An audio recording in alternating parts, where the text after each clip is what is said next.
Okay, here we are. Make sure I got the microphone down there where people can hear me. Welcome, everybody.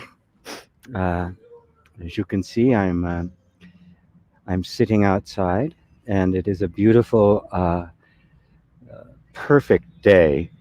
I have to say in New Mexico. The camera's up there. Computer's down here, camera's up there.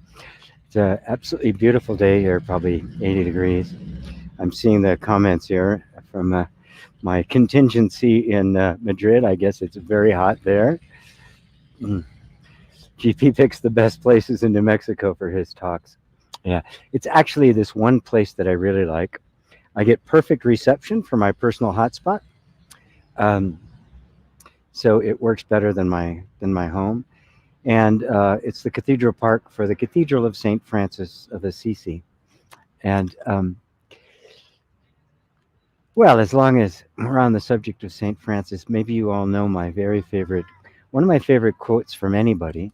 Certainly, my favorite quote from Saint Francis of Assisi, who was a Christian mystic, which means he had experienced awakening, enlightenment, the sense of being one with God, um, but was still part of the Christian, the Catholic Church, that whole tradition, um, which is the way it always happens, right? When we mistake the cultural tradition for the truth is when we get into trouble. But the truth can appear in any cultural tradition, and it always does. Christ, who was beyond all culture, appeared within the Jewish culture. And so he spoke the way a Jew would. He spoke to the scriptures as the Jews understood them, and elevated the sense of God, the sense of the meaning of God, from that of the jealous, wrathful, petty warrior god, which was the god of the ancient Jewish people, into the God of love. It's still the big misunderstanding, because the modern understanding of Christianity is that he he appeased that wrathful God, but he didn't. He replaced it. Right? Love is the fulfilling of the law. God is love. Um, yeah, if you love, then you are of God. Right? That's a completely different version of the wrathful God that needs to sacrifice his own son to appease, basically sacrifice himself to appease himself, to pay a penalty he himself imposed.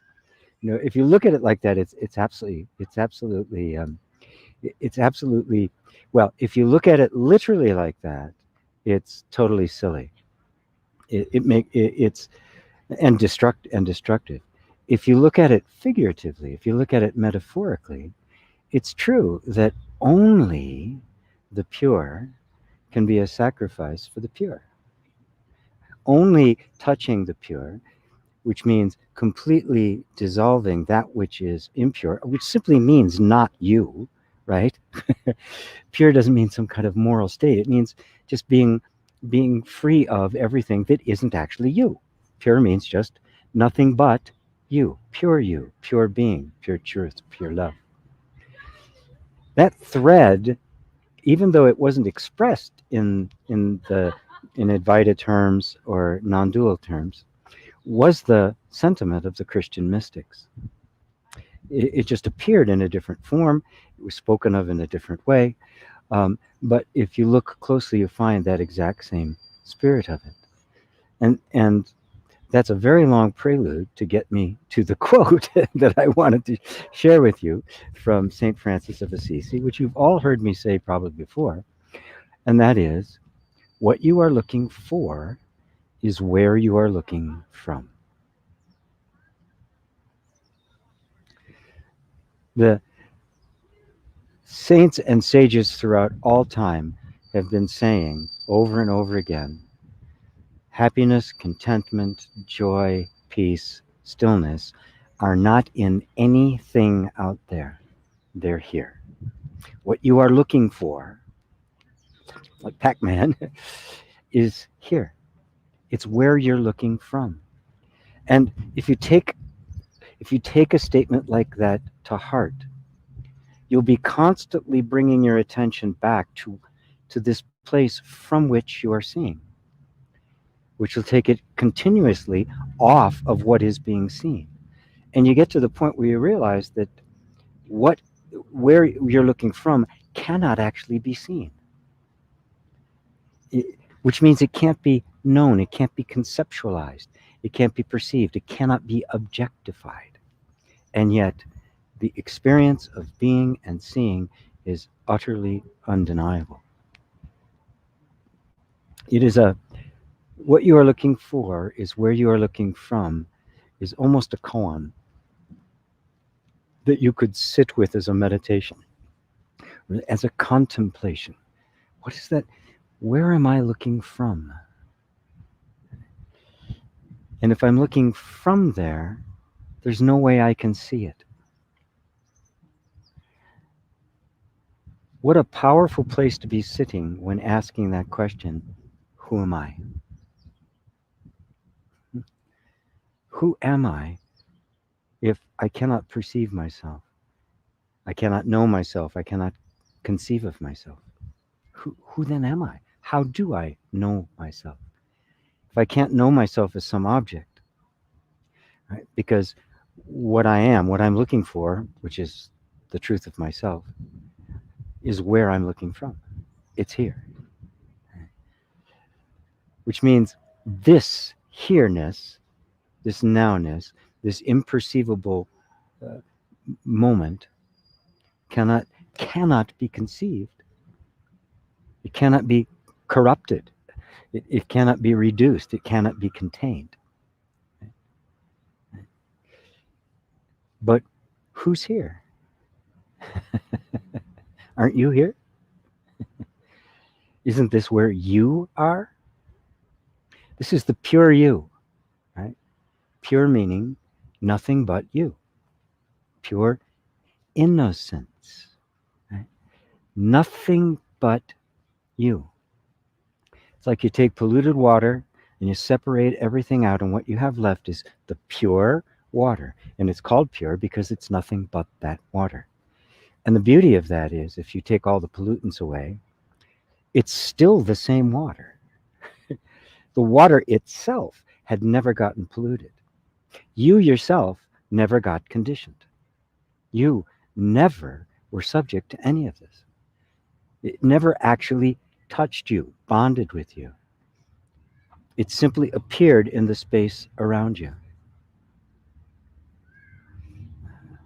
What you are looking for is where you are looking from.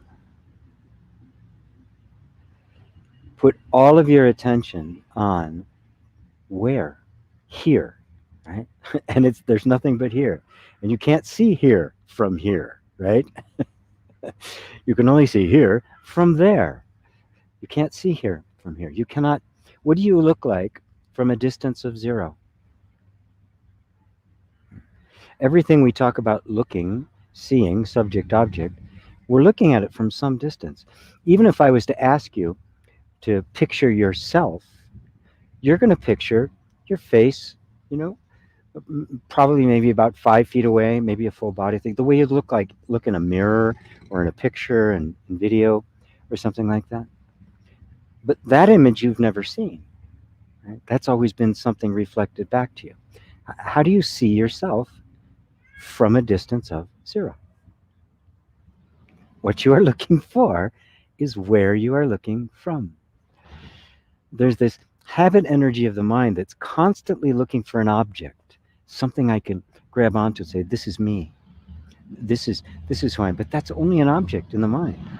And it's always some kind of form based on what has been seen. How do you conceive of yourself when you've never seen yourself? Well, I can give you a hint. You don't know yourself by sight. You know yourself by feel. Right? It's much more subtle. It's not an object you can formulate in the mind. It's just this sense of being, right? And it's very real. It's very palpable. And if it wasn't here, neither would anything else. be here. I mean, you wouldn't be here. You wouldn't exist. It's just this essential quality of existence itself.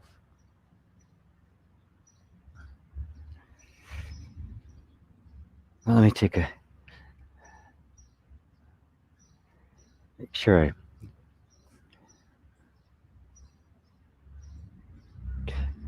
That small phrase, what you're looking for is where you are looking from, is worth a very deep contemplation. To, to, to ponder it, what it really means, to take it into your heart like a meditation or like sacred words, almost like a mantra, except mantras are just a repetition. You want to repeat this. You really want to absorb it. You want to become it. Right? How you know yourself cannot be the way you know anything else in the universe. Anything else in the universe can be known by observation. Christ put it beautifully, talking about the kingdom of heaven, which is referring to exactly the same thing, that inner harmony. He said, the kingdom of heaven does not come with observation. It's not an object that can be looked at. Neither can you say, look, it's over there, it's over there. Because the kingdom of heaven is within you.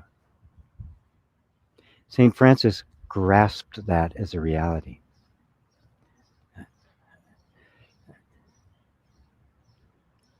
It's where you are looking from. It's here. Right? And when the mind turns within, when our attention turns within, the mind tries to find objects within. Right? But all you have to do is close your eyes for a second and realize that objects belong only to sight. In the world of feeling, there are no objects. There's only patterns. There's energy signatures, but they're not an object. They don't really have an outline. Right? If we don't project form on them, they have a completely different kind of character.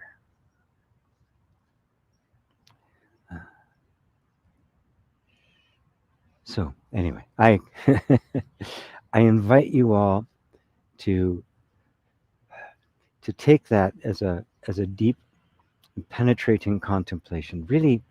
Really penetrate its meaning, especially when you realize that what you're looking for could be summed up in the term the kingdom of heaven. Right?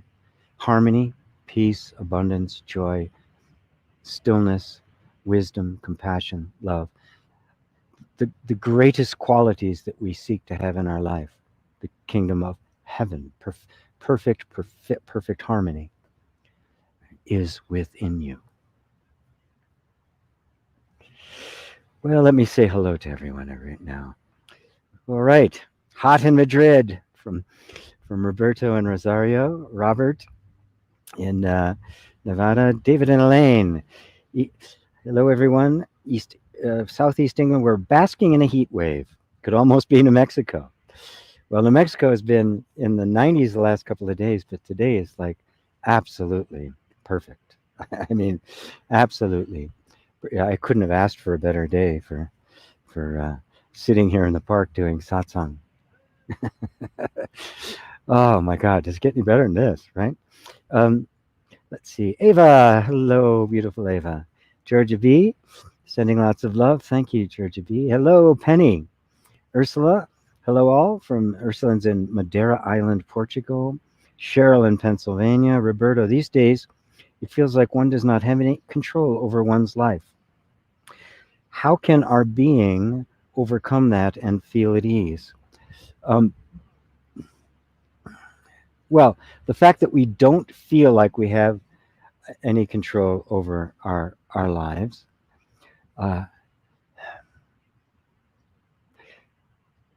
not feel like you have control over your life would not be a problem, right? Unless you felt you needed to have control over your life. Now, that feeling of wanting control of your life is kind of an abstraction of the deeper feeling within the body of wanting to be safe, right?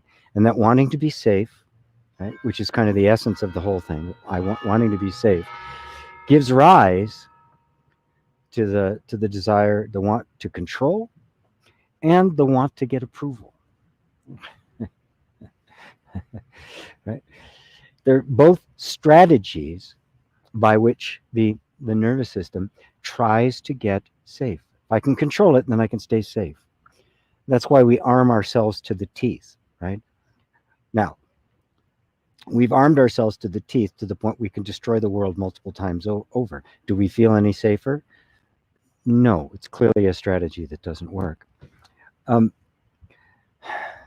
if you want to overcome that sense, you're not going to overcome it by getting control, because you can't get control.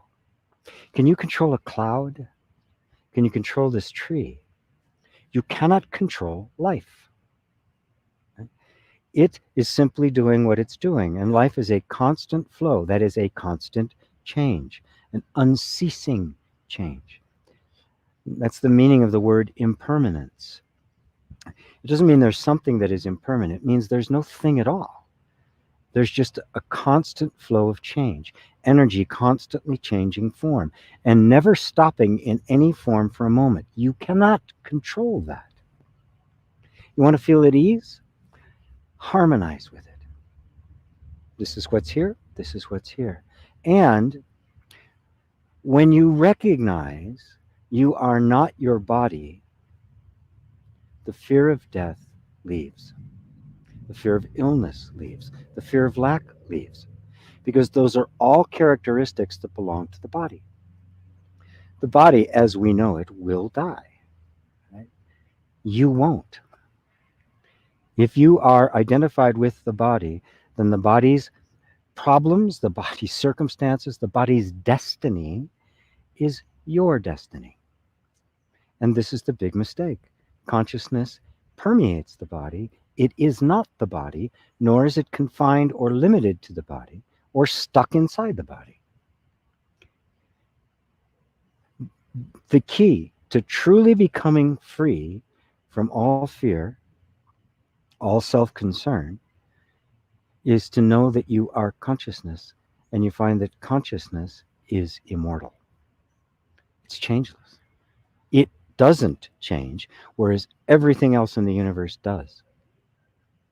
Everything else in the universe is this constant flow, but the flow around which it is orbiting, the center around which it is flowing, is consciousness, the true pure self, which you can't actually see. There's the metaphor is uses a black hole. All the galaxies appear to be orbiting around a black hole. Well, what's a black hole? It's this complete emptiness we can't see. Mathematically, they say it's intense gravity, so intense that even light can't get out. But nobody can see. We're talking about it, but nobody knows what it is. They simply looked up in the through these telescopes and saw. They couldn't see it because light can't get out, but they saw what was supposed to be there that wasn't. This emptiness. And realized that that emptiness was actually holding everything together. That emptiness is you. That's consciousness. Right? And that has no limits to it whatsoever. This is an exploration. Right?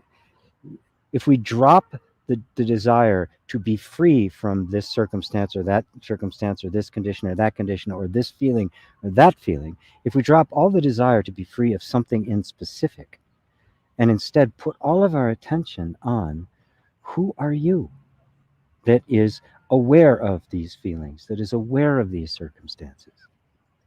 Oh, hello.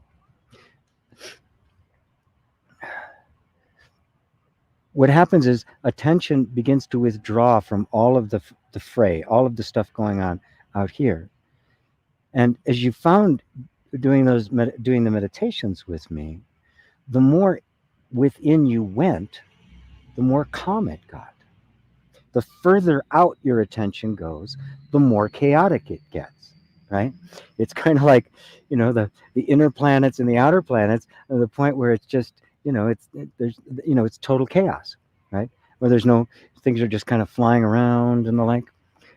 The farther away you get from the center, the weaker the gravity is. The closer you get to the center, the more powerful it is.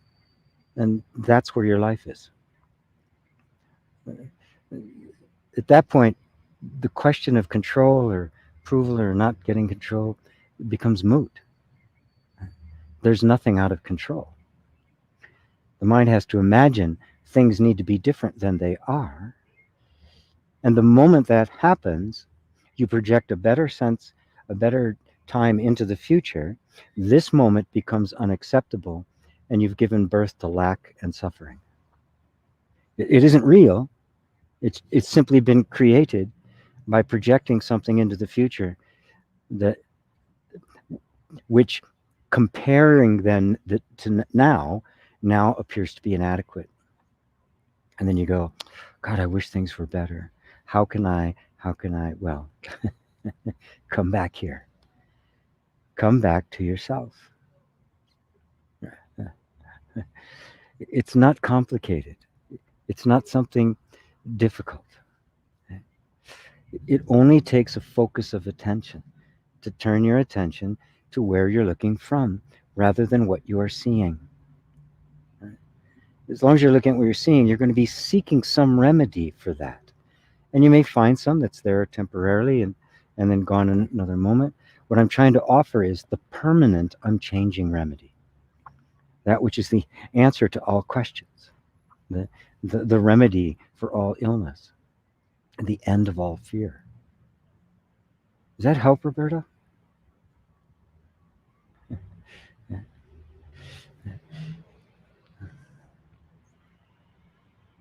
And this is a universal feeling right now. And I think that's one of the reasons why it's happened. Because if we're, when we're relying on things that aren't really trustworthy, which we have, been relying on institutions and, religion and belief systems and political systems and all that sort of stuff, we've been relying on those. And they're not trustworthy. And they're proving themselves to be not trustworthy. And what we're trying to do is scramble to try to put them to get it back together so we can trust them.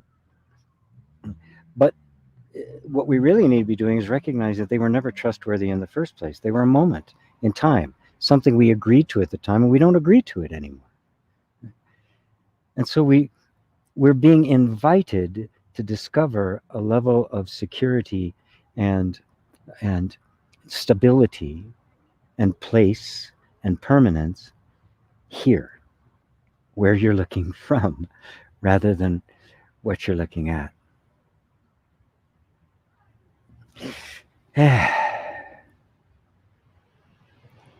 Hopefully that lets you chew on something, Roberta, my friend. Namaskaram to all from India. Hello, Kuhulika. I love that name. Jess, much love from Monterey, California. Hi, Jess. Anja in Germany, also in a heat wave. Goodness, nice change. Nice change. We're okay. We're coming out of monsoon season. We had, intense thunderstorms every night. Let's see. Jay. Hello, Jay. Russell from Durban, South Africa. Hello, sir. Tesquatu, namaste to you. Tom, hello, GP. Hello, Tom. Hello, Anne. Great to have you here. Vanyashi, wonderful to be with you and with you. Dale. Hello, Dale. Good to see you too. Gulsin, Afghan. Hello, G. GP for everyone from Turkey. Hello, Gulsin. Good to have you. Barbara, hello from Sweden. Did you send an email today for Satsang? No. I actually stopped sending out the reminders because the open rate I had on that particular email was so low that it actually hurts me. If the open rate gets too low and I keep sending it, I get marked down. I start getting spam points. So, if I think it was only like 8% of the people opened it, at which point it's not. Yeah, I don't want to send it out when it gets that low. So I stopped doing it. Most of the people are going to come who get the reminders. They know it's here. I've been doing it. I've been doing it every Sunday for like 3 years now. Uh, so anyway, hello, Mary. Good to see you. No, you won't be getting them anymore. There's no point. Anu, hello, Anu. Hello, GP. Do I need to meditate every day? A committed meditation practice to realize the truth? Could you please recommend a technique? Thank you. Um, I, like always, I can't say yes and I can't say no. See, the moment something becomes, I have to do this, there's a natural and I think healthy resistance to it. Because it's an imposition, it's a forcing of oneself to do something rather than doing something because you love it, right? Something you love, you don't have to make yourself do, right? Um, and meditation is like that. Now, I also acknowledge that our that meditation, being the opposite of the normal way our minds work, there's a resistance to it. So a certain amount of commitment to it actually makes sense. But I try to get people as quickly as I can to the payoff of meditation, so it won't be a discipline anymore. Right? It'll be like coming home. And who doesn't like coming home? Even if it's a great vacation, you want to come home, right? Because where it's familiar, where it's you, right? You don't have to be anything other than you. That's the essence of meditation. And the technique I recommend is not a technique at all. Um, if you've listened to any of my meditations that I've been doing, I think I'm up to 60 of them so far, that I've been doing ever since the pandemic began. You'll find the meditation that I do and recommend. And it is not a meditation that is a particular technique. Right? And because techniques are artificial, right? And by artificial, I don't mean bad. I just mean that there's a process or something you put yourself through to get a particular result. But all techniques, all processes are temporary, right? They're not made to be permanent. They're as soon as they fulfill themselves in whatever result they're supposed to get, they're done. You leave them and you go on to the next thing, until you leave all techniques behind. The meditation that I do and teach to others and do in my morning meditations isn't a technique. It's exactly the opposite. It's a direct looking. You're not doing a technique to try to acquire something or even try to bring about some kind of discipline or change in yourself. None of that's necessary. You simply turn your attention away from the outer and increasingly towards the inner. Now, that can seem like a technique. And in fact, when there's some resistance in the mind, because the mind is very naturally and habitually focused outward, there can be some resistance to it. So it can feel like a technique and an effort to bring the attention there and keep it there. Right? But what you're really doing is seeing what's actually here. Now, seeing is not a technique you have to do, right? Seeing is what you do. Right? You don't have to try to see. You don't have to wake up in the morning, rev up the experience machine so you start experiencing, you start seeing, right? It just happens. It's natural. It's effortless. It's constantly going. So we're not trying to. What we're looking for the pure you. That is everything, just you, and nothing else. So we're trying to see you as you actually are.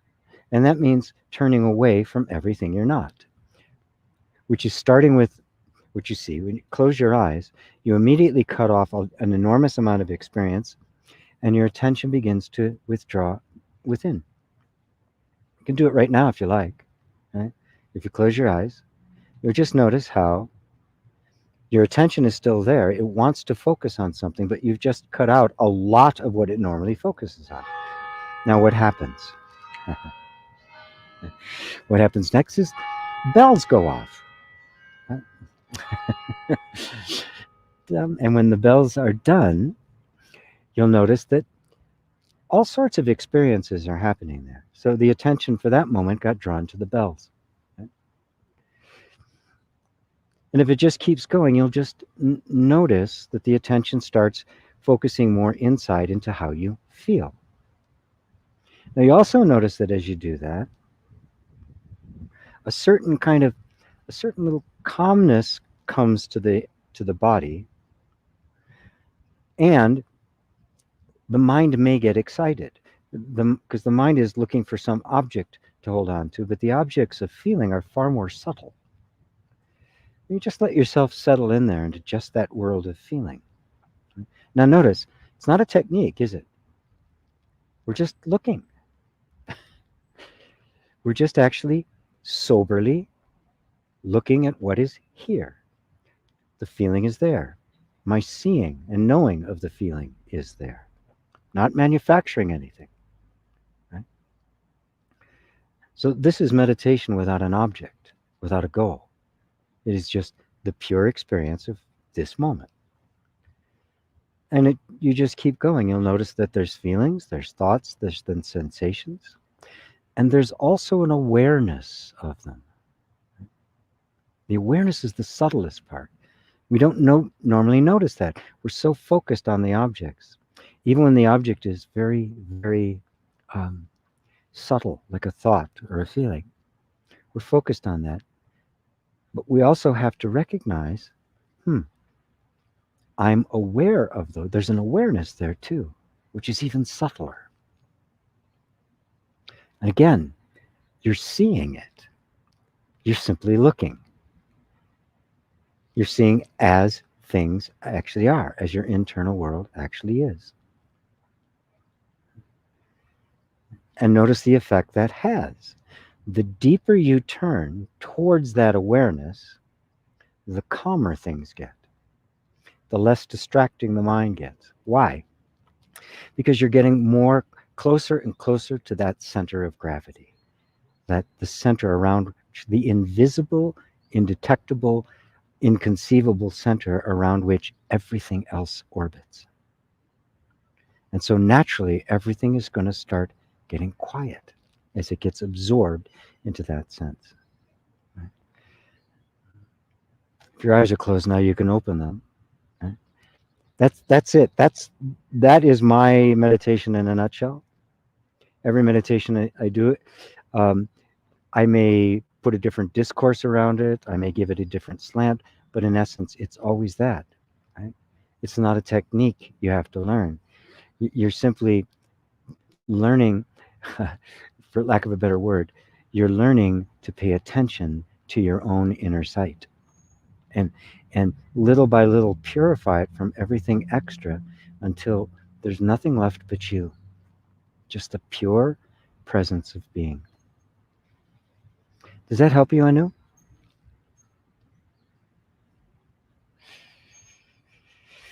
Robert, hi GP, you've mentioned making friends with my nervous system. Sometimes during the day, nervous times appear. At that time, how can I make friends with the system to relax?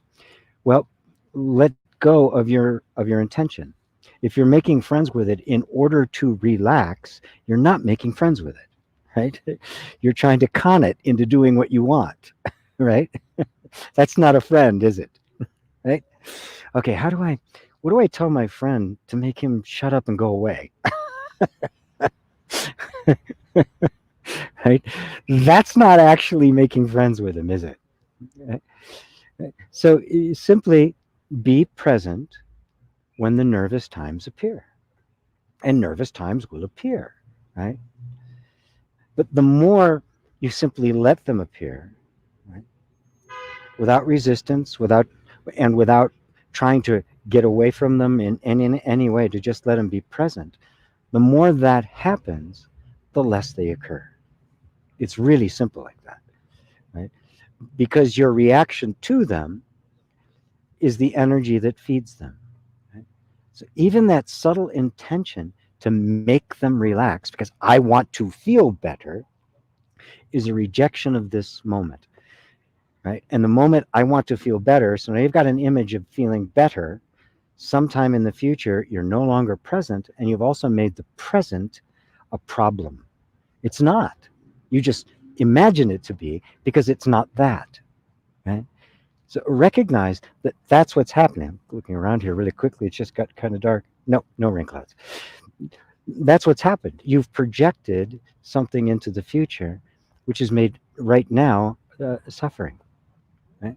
If nervousness is there, what does it mean? It means nervousness is there, nothing more.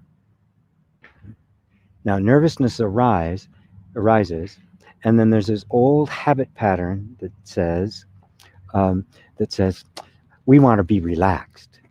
I prefer being relaxed. And at that moment, in that instance, the nervousness becomes a problem. Before that, it's not. It's just a feeling. Now it's a problem, right? The mind engages. Oh my God, what can we do about this? How can we solve this? How can we fix this? Which you can feel the energy. It just begins to excite the nervousness, right? So instead, just drop all that and be present with what you're feeling. And then notice something even more subtle. The awareness of the nervousness and the awareness of the relaxed state, is that any different between the two? Is the awareness nervous and then the awareness relaxed?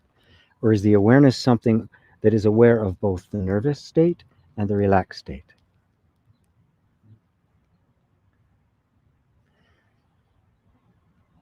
There's a big mistake in spirituality that somehow we're seeking this place of perfect relaxation and bliss, and everything is wonderful. It's wrong. That's wrong.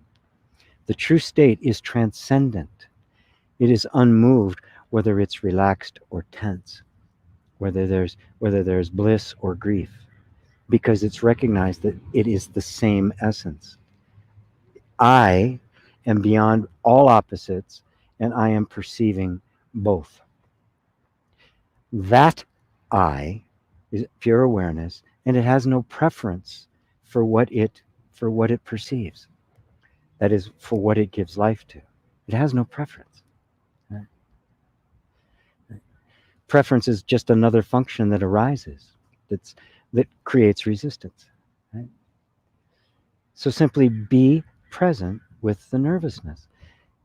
I mean, if you had a child and the child suddenly got very nervous about something, even if you didn't know what they were nervous about, you might not ever know what you're nervous about. You're not the child. There's this little child. What would you say to that child? God, I can't wait to get rid of you and to make you relax. Right? No, you'd recognize, oh, there's some kind of nervousness here. What's my body's stressed about something. Let's be present with it. Let's take the little child and hold her. It's like, let's stroke her hair. Let's see, it's okay. You're all right. Right? Let's take on that position of the loving parent, and not the angry parent that says shut up. I'm sure some of you know exactly what that's all about, right? That's really very effective. Thank you, Robert. Does that help? Amaka, did I miss you before? Amaka, yes. Amakija.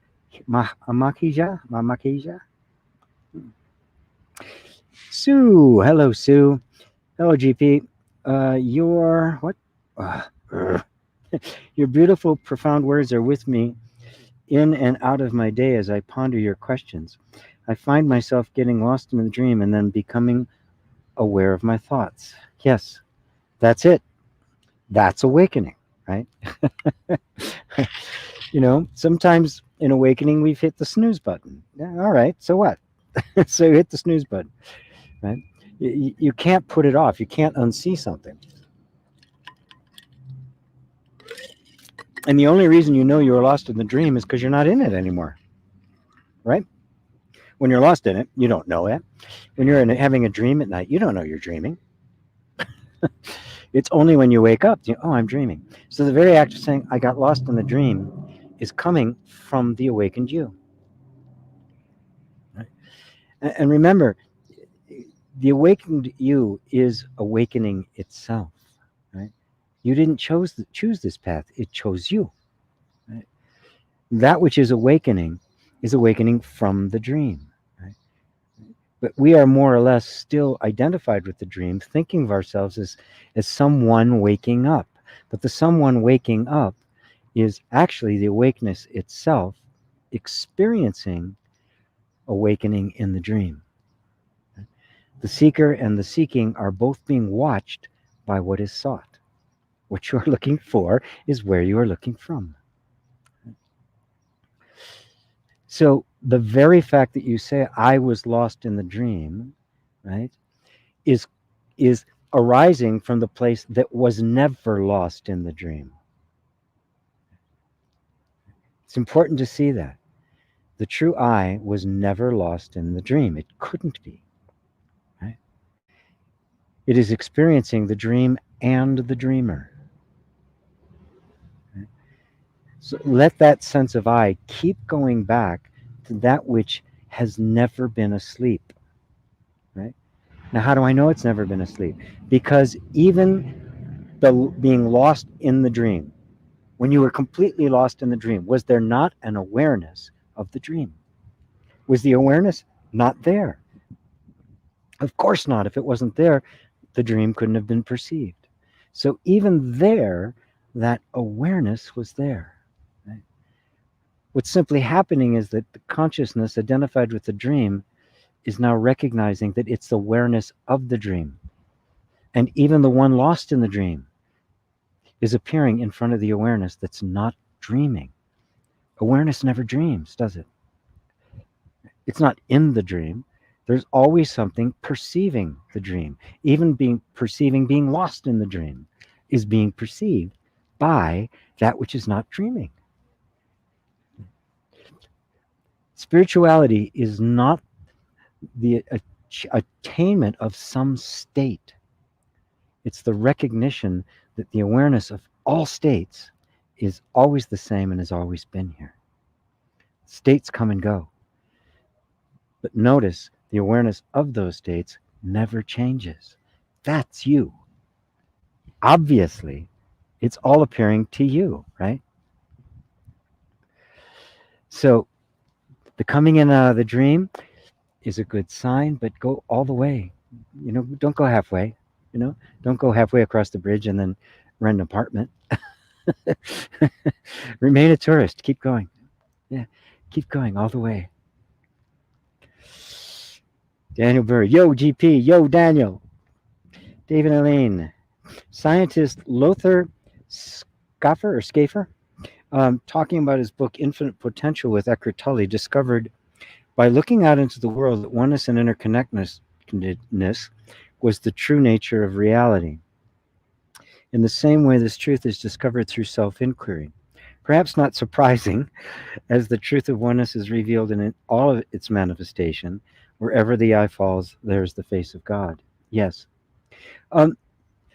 There's an inescapable unity to all things, an interrelationship to all things that the real scientists who are not completely locked in and married to the material interpretation recognize that you can't look at any one thing without seeing everything.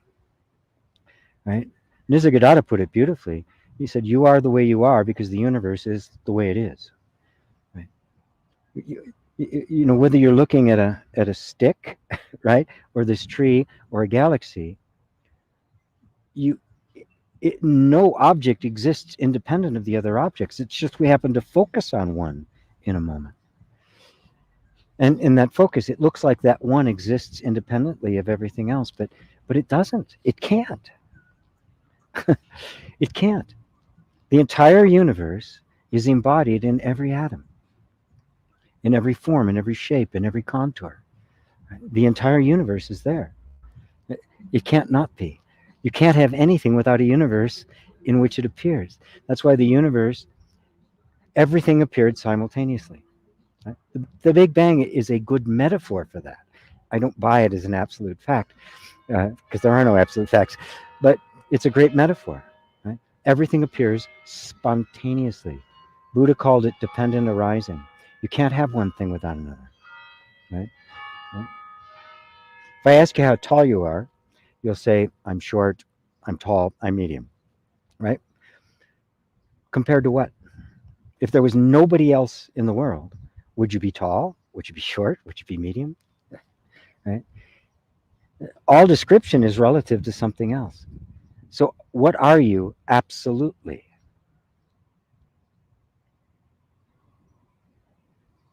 Unknowable, undefinable, right? Without all those comparisons and the like.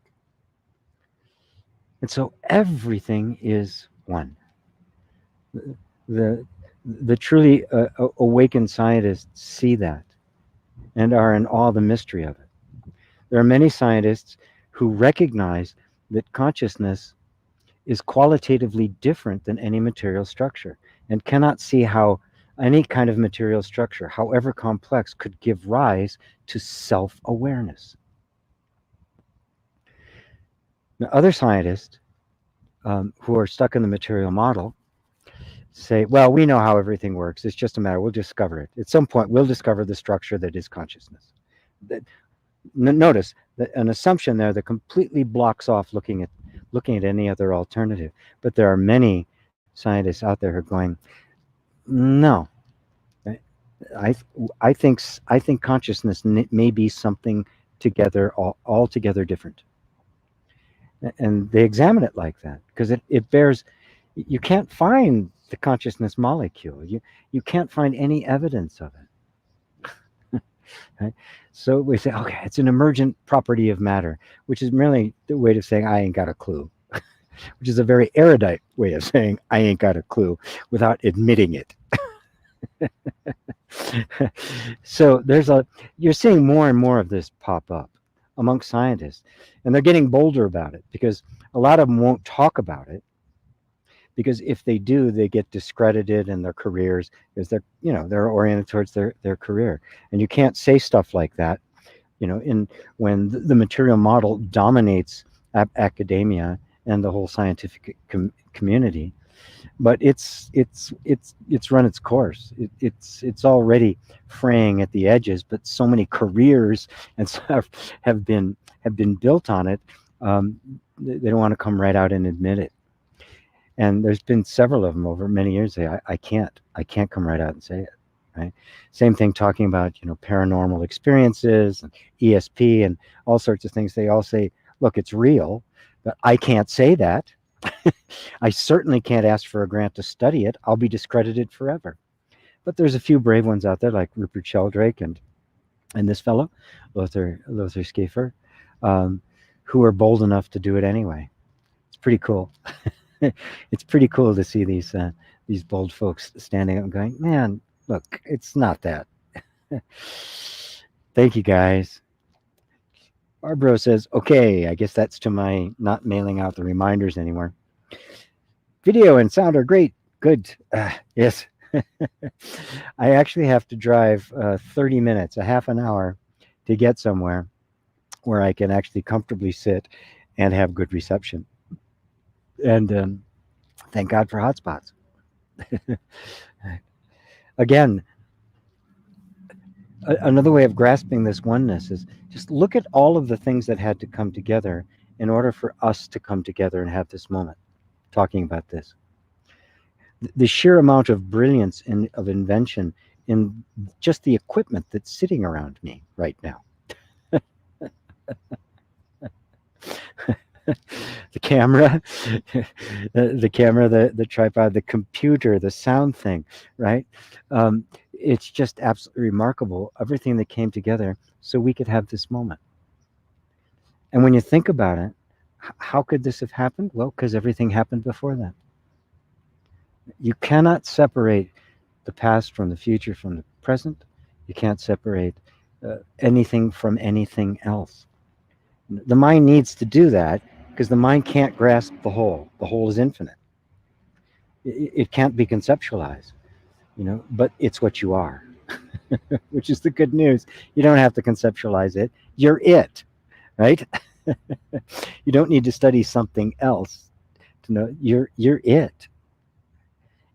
Your every experience, everything you see, everything embodies this truth, and you are that truth.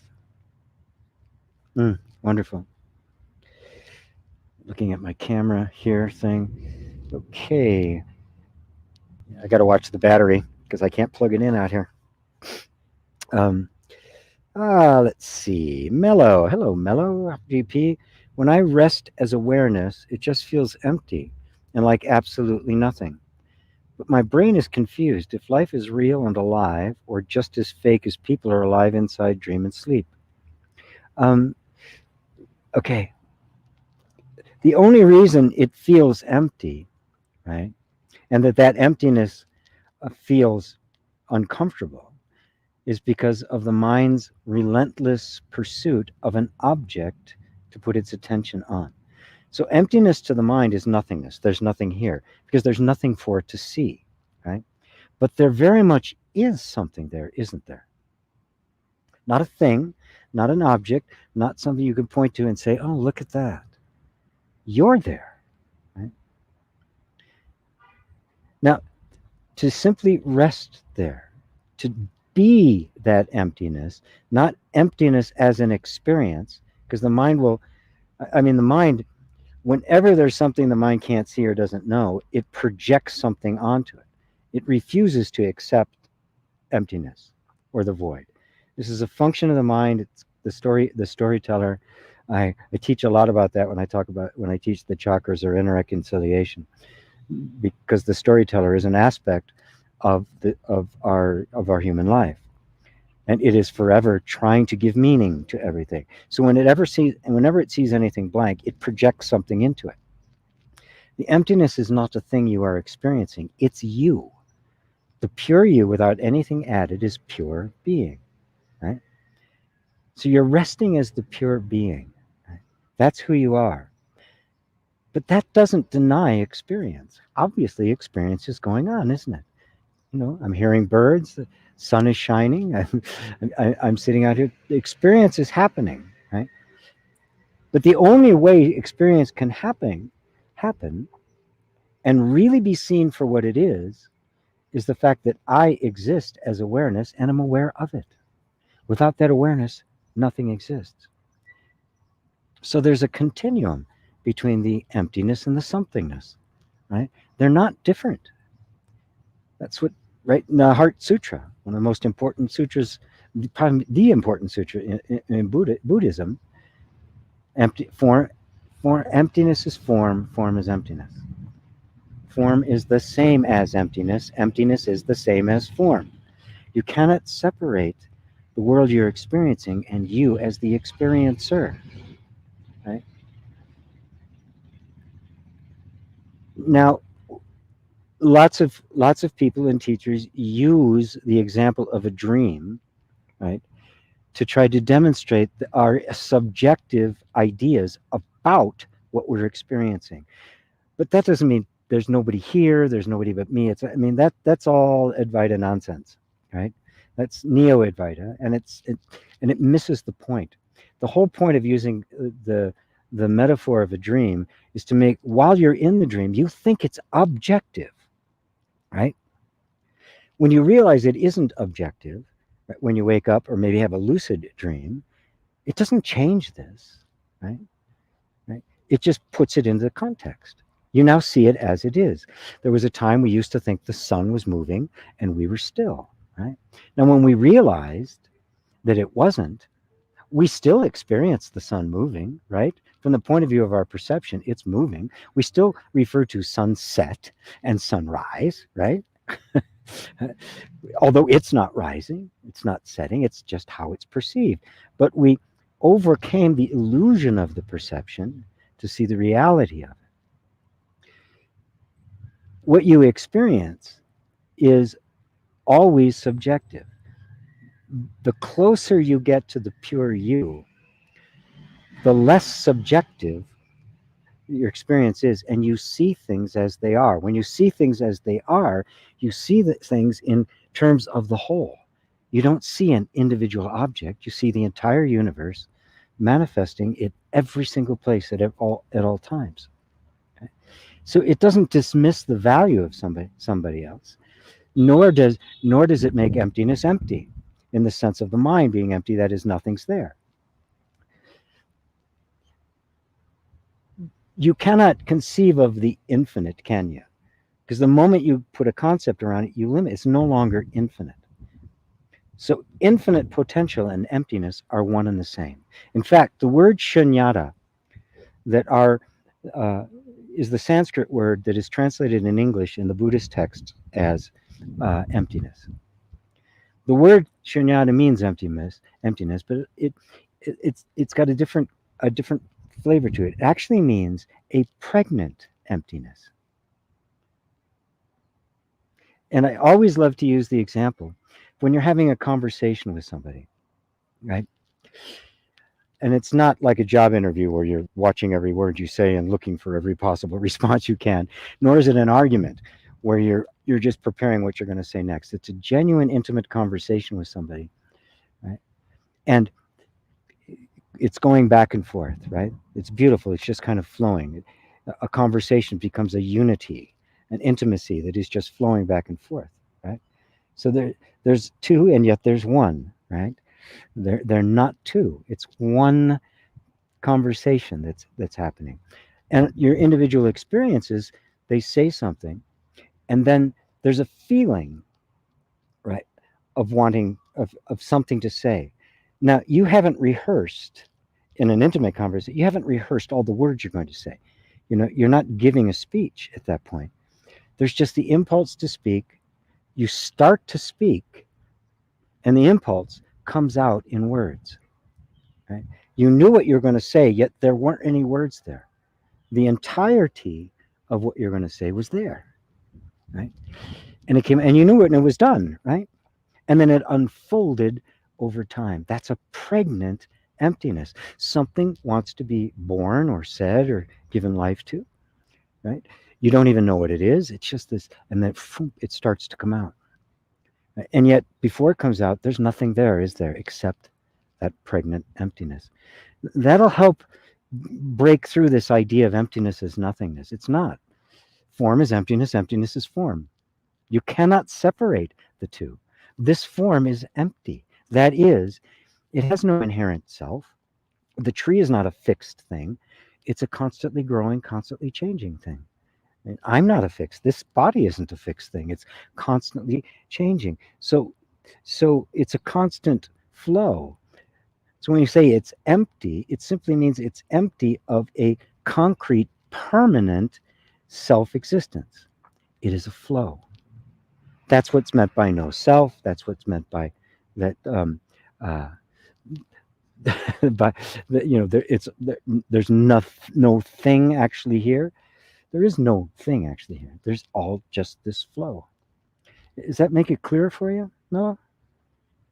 So when you're resting as the awareness, you're simply resting as yourself, experiencing. You can rest as the awareness right now. It's not a special thing.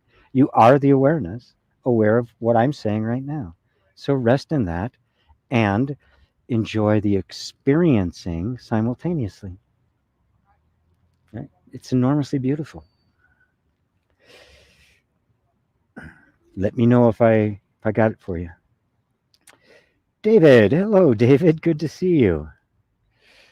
AG, been meditating recently. I'm finding that fear is melting away more and more. Is self-awareness blocked by fear? Is the process you talk about finding self accomplished by removing fear? Thanks. Oh, if it was, boy, what a lot of work we'd have to be.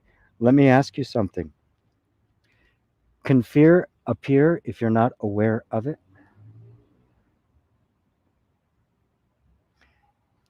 So awareness is always there. Sometimes fear appears in awareness. Sometimes confidence appears in awareness. Sometimes love, sometimes anger. Sometimes sweet, sometimes sour. Dum, dum, dum.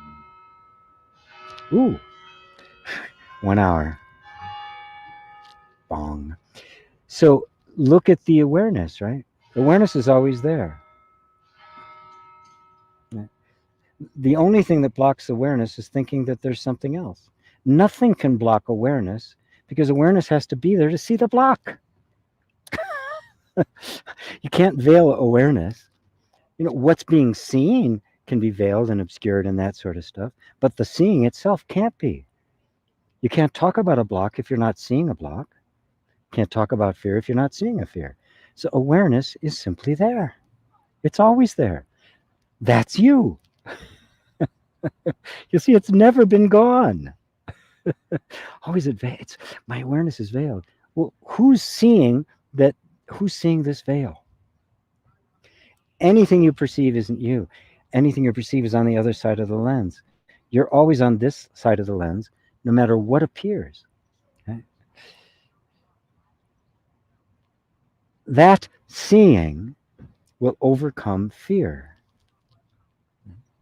Because now fear is seen as just something that appears. And if you think that fear is getting in the way of you waking up, then you've given fear a power it doesn't have. If fear is present, what does it mean? It means fear is present. A reactive state of the body, a particular set of feelings going on in the body. Nothing more. That's all it is. No story about it, right? And there's nothing to sustain it. It doesn't have any power over awareness. How could it? You have to be aware to see it. So awareness is there. Put your attention on the awareness. And you'll note, and then you'll see that nothing blocks awareness. How could it? You have to be aware of the block. Does that get it for you, David? Anu says, thank you. You're welcome. Faith twice. Hey, from Algeria. Hello, Faith. Teachers talk about non-duality as the state of no desire and realization that life is only illusion. So why should we stay alive? Well, yes, some teachers talk about it that way, and it's true, right? But it leaves the wrong impression. And myself and a few other teachers, the handful that I will actually recommend, don't teach it that way. Right? Because what it does is it makes people think that desire is a problem, right? Right. Whereas the truth is, if there's no desire, there's no life, right? You're only here, right, asking me this question because of your parents' desire, right? And your desire to be here and listening to me, and your desire to ask this question, and your desire to get an answer, right? So we can't just rule all that stuff out. The problem with taking that kind of an absolutist approach, and that's what it is. It's lopsided, right? It's an absolute that tries to explain away the relative. Sorry, that's not legitimate. If the non-dual explanation of life is true, it must be comprehensive. It must be able to take in all phenomena, not just a part of it, right? So, what was the other part you said there? And realization that life is only an illusion. So why should we stay alive? Right. Okay. When you realized that the sun passing across the sky, looking like it was moving and we were sitting still, was an illusion, right? Did it change the fact that the sun moves across the sky? Do you experience it any differently? I have to keep checking around because I'm noticing some rain clouds over there. Hopefully I'll have time to finish everything up and get the equipment done before it's sopping wet. So an illusion means a misperception of something. Right? Like if you're in the desert and you see the mirage, right? The oasis, and there's people sipping Mai Tais, basking by the water, right? That mirage isn't there. The sand is there. The heat is there. The thirst is there. The sun is there. The heat waves rising from the sand, creating distortions in the air. That's all there, right? But the mirage isn't. The mirage is a projection of the mind onto what is actually here, right? The illusion is that the world exists independent from perception. That's the illusion. If that illusion is dispensed with, and you see that the world is and perception are one, it doesn't change the world. The experience is the same, but now you experience it as it actually is. The oneness of you and the world, you and everyone else, because perception and the experience are one. It's not objective, it's subjective. That's the illusion, right? So that doesn't mean desire goes away and you have to overcome desire. That puts people into monasteries and extreme austerities for lifetimes, right? And it doesn't get them anywhere. That's exactly what the Buddha said in his own experience as an ascetic, that was not the answer. That's not how you do it. But when you see that desire is just a natural functioning of life, you're no longer attached to them. You no longer think that fulfilling your desire is going to bring you happiness, because you are that happiness. That's part of the illusion that's dispensed with. You find it all within yourself. And then desires will still arise, but they'll create no suffering. You may indulge them, you may not. You may fulfill it, you may not. It won't matter. Things in life just happen. They don't stop happening. Why would they? This is true non-duality, is that the relative and the absolute are one. You and the world are one. There's no world independent of you. That's the illusion, that all of this, there's me here, the separate self, and there's this big universe out there, right? And I got to try to do something, eke out of it what I need. That's the illusion. You're one with it. It's you and you're it. That's the illusion, right? This isn't a hallucination, it's an illusion, right? It appears to be one thing, we believe it to be one thing, but in fact it's something else. That's true non-duality. Right? Non-duality is not an absolute position. Nothing exists but this, right? That's the absolute side, right? There's a beautiful koan from Suan San, and it's one of the first koans he always gives to people. A koan being this special, it's a Zen story that has no answer the mind can come up with. And he takes his stick, the Zen stick, and he bangs it on the ground with a whack, right? And he says, stick and sound, same or different. If you tell me they're the same, I will hit you 30 times. If you tell me they're different, I will still hit you 30 times. Bang! Stick and sound, same or different. That's exactly the point he's making. If you tell it's absolute, there's nothing but me, whack, you get this stick. It's all relative and everything exists independently, whack, you'll still get hit. Where's the reality? It's neither. It's transcendent of even absolute and relative. It's this flow. It's all the perception. In one moment it looks like it's objective, another moment it's subjective. All of that's just flowing, and you're obviously that which is aware of all of it. If you're aware of the absolute and the relative, you must be beyond both. And I am running out of battery, so I may have to switch to camera 2. See, I'm prepared, everybody. So give me one quick second here. It's going to look a little bit different because it's not as good a camera and it's down low, but we're still here. We're still here.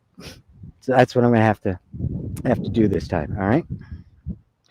And as you can see, I don't think I'm going to get rained on though. We'll find out. Wow, wind is kicking up. So does that help, Faith? Problem with outdoor stuff. It's like a ball game getting rained out. Does that answer it for you? It's far more subtle. It's easy to take one side or the other. It's all relative, which is the materialistic approach that scientists take, or it's all the absolute, which is what the Neo-Advaita teachers take, the place they take. It's not that. It's far more subtle than that. Right? And can you feel the freedom in that? You're not forced into anything. You actually get to taste the wholeness of life. You get to taste the honey and be the honey. Right? You lose nothing in that. Mary, so overwhelming to the point that I feel as if in regards to Robert's question about nervous system, I have the same issues. My whole body goes into contraction. My neck, shoulders, and head get so tight. I try to be present, but it's so overwhelming to the point that I feel as if I created this condition where there's just no way out.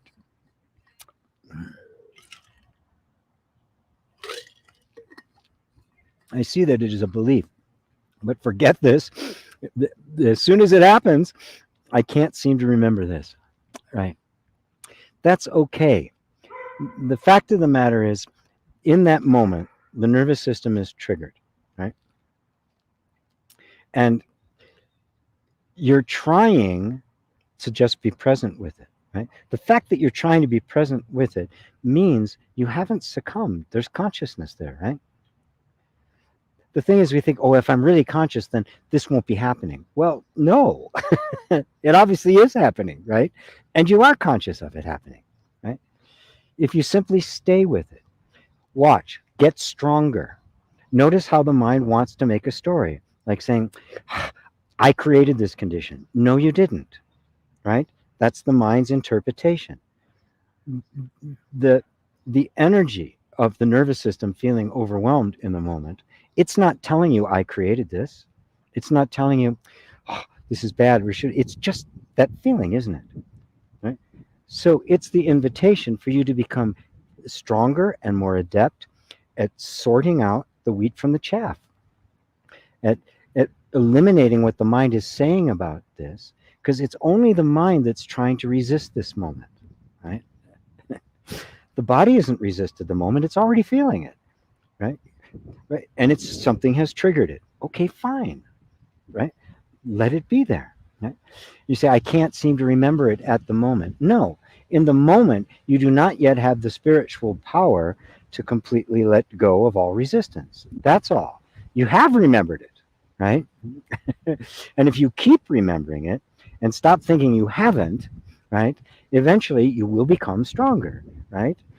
You're just putting more weight, on the bar, and you're getting stronger and stronger to the point where you will reach imperturbability. Imperturbability is not the absence of some problem. It is not the absence of some arising. It is the presence that is okay with whatever arises. Like a thunderstorm that is approaching, right? But so far, I think I'm okay. I'm going to keep going. But I may have to go cut it off here. Does that help you, Mary? Right? Right? You are always the self, which means you always have the authority. Don't let the mind tell you you don't, right? The mind says, oh, I don't have authority because it's present. So what if it's present? Let it be present, right? The answer, that what we're seeking is not a state where none of this arises. It's the state where it doesn't matter whether it arises or not. That's freedom. If the sense of well-being is dependent on something being present or not, that's not freedom. You're dependent upon that, right? And in fact, your whole sense of well-being will go up and down depending on what's happening. True well-being is not conditional. It is this simple sense of, I am the consciousness aware of it. And no matter how intense the feeling might be, could it exist without awareness? Well, where are you? Are you on this side of the lens? Or are you on this side of the lens? Jay, what was natural was made into a problem, so stop and turn the attention to you. Yes, what's just happening becomes a problem when the mind says it shouldn't be happening. That's it. That's it. The mind creates the illusion of it by saying this shouldn't be happening. But it's already happening, right? I know it's supposed to be happening because it's happening, right? That's my definition of should this be happening or not? I go, is it happening? Well, then yes. To quote Nisargadatta, destiny is what happens. It's only a belief pattern. Yes. Well, but don't look at it like a belief in the mind, right? It's only like a it's it's a habit of mind to interpret things from a certain perspective. Awakening is seeing through that that perspective isn't true. Anton, how to let go of the inner resistance to experience this moment? How to increase the willingness?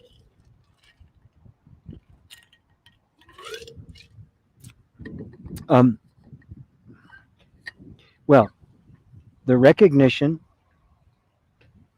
that none of this could be here if you were not aware of it. So, the most essential thing, that which is fundamental to everything else, is your awareness of it. So, now letting go of the inner resistance. That word let go is extremely important. It means let go, take your hands off. For most people, let go means get rid of, right? I want the inner resistance to go away. So, how do I let go? That's not letting go, that's pushing away. Letting go is just this, which means stay, go. I've let go of it, right? Do whatever you want, right? If you stay, fine. If you don't stay, fine. That's letting go. But now you're free. Right? If there's a desire to get rid of the inner resistance, right? You've done this. You've created a relationship to it, right? And you're trying to force it to your will, and of course, it's trying to force you to its will, right? And this will just happen. Letting go means thump. No fight, no conflict. It takes two. I think the storm's going to pass. So you don't even have to increase the willingness, right? Just understand what letting go really means, right? Letting go means everything's okay just as it is. Boom. I don't have to make the resistance go away. Oh, thank God. We get in such a fight with ourselves, trying to change ourselves and make this happen. And I'm going to be better. That's the self-help treadmill. It's just this endless path of self-improvement, right? And the path of self-improvement is predicated on the idea that this moment isn't okay. It's got to be something else. It's not true. That's it. There's nothing wrong with right now if you don't think about it. If you don't project on this moment and compare it to some other moment you'd prefer, there's nothing wrong with right now. So you don't have to increase the willingness, right? Right? It's not like you're trying to improve your ability to let go. You know, does anybody not know how to do this? Right? If I'm holding something, right? Can I just do that? Is that hard? Right? Right. Now, if you do this and it stays, right? Oh, I didn't let go. No. Right. So it stays, right? You let go of something in 0G, right? It'll just stay there for a second, right? But eventually, and it's gone. But the moment you let go, as far as you're concerned, it's gone. Because this, right, is actually what's creating the suffering and the tension. This tension's gone. Terilius Zucarias. I love that name. I wish I had a cool name like that.